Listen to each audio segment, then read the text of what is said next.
जन्म से ठीक पहले एक बालक भगवान से कहता है, प्रभु आप मुझे नया जन्म मत दीजिए।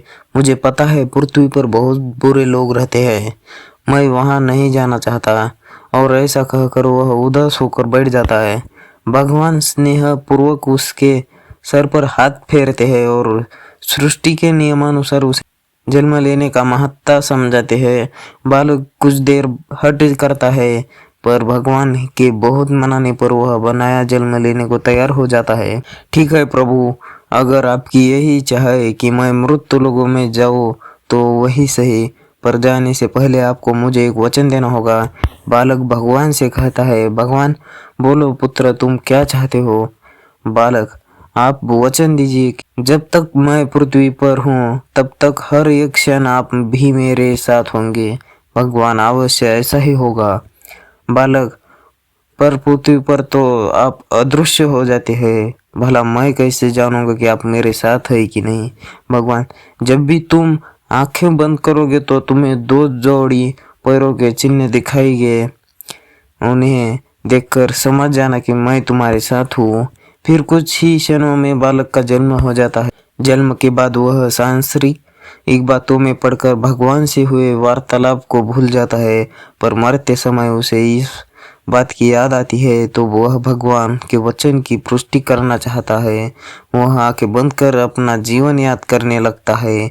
वह देखता है कि उसे जन्म के समय से ही दो जोड़ी पैरों के निशान दिख रहे हैं, परंतु जिस समय वह अपने सबसे बुरे वक्त से गुजर रहा था उस समय केवल एक जोड़ी पैरों के निशान ही दिखाई दे रहे थे। यह देख वह बहुत दुखी हो जाता है कि भगवान ने अपना वचन नहीं निभाया और उसे तब अकेला छोड़ दिया जब उनकी उस सबसे अधिक जरूरत थी।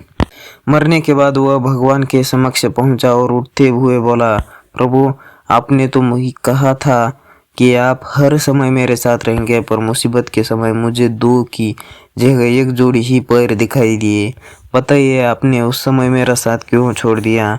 भगवान मुस्कुराए और बोले, पुत्र जब तुम घोर विपत्ति से गुजर रहे थे तब मेरा हृदय द्रवित हो उठा और मैंने तुम्हें अपनी गोद में उठा लिया, इसलिए उस समय तुम्हें सिर्फ मेरे पैरों के चिन्ह दिखाई पड़ रहे थे।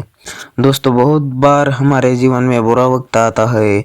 कई बार लगता है कि हमारे साथ बहुत बुरा होने वाला है, पर जब बाद में हम पीछे मुड़ कर देखते हैं तो पाते हैं कि हमने जितना सोचा था उतना बुरा नहीं हुआ, क्योंकि शायद यही वो समय होता है जब ईश्वर हम पर सबसे ज्यादा कृपा करते हैं। अनजाने में हम सोचते हैं को वो हमारा साथ नहीं दे रहा, पर हकीकत में वो हमें अपनी गोद में उठाए होता है।